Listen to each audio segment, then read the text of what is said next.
ভাই, অনেক ভোটার আসতে ভয় পাচ্ছে। ভোটের মাঠে পর্যাপ্ত নিরাপত্তা আছে কিনা এই ব্যাপারে যদি কিছু বলতেন।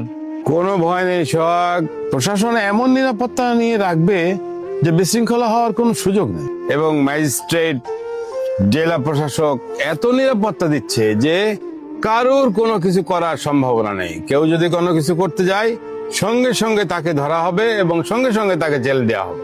তুমি নিশ্চিন্তে থাকো। স্যার আসসালামু আলাইকুম। ওয়ালাইকুম আসসালাম। স্যার ওই গ্রামের গরিব মানুষরা ধরতেছিল যে কালকে তো ভোট, কিছু টাকা পয়সার যদি ব্যবস্থা হইতো। তাছাড়া আমি নিজেও তো গরিব মানুষ, যদি কোনো ব্যবস্থা থাকে তাহলে একটু করলে ভালো হইতো স্যার। এই ভোট নোটে বিক্রি হচ্ছে না। জনাব অনিন্দ ইসলাম অমিতের কাছে ভোট হচ্ছে একটি আমানত। যে আমানতকে সে পাওয়ার জন্যে, তার পক্ষে নেওয়ার জন্যে সে কিন্তু দাঁড়ে দাঁড়ে ঘুরছে আর বিপুল সাড়া পাচ্ছে। কারণ তার মতো এমন ক্যান্ডিডেট আর নাই। যশোর তিনে সে এমন একটি ক্যান্ডিডেট, যে ক্যান্ডিডেট যশোরের উন্নয়ন নিয়ে ভাবছে, যশোরের সম্প্রীতি নিয়ে ভাবছে, যশোরের সমস্যা নিয়ে ভাবছে।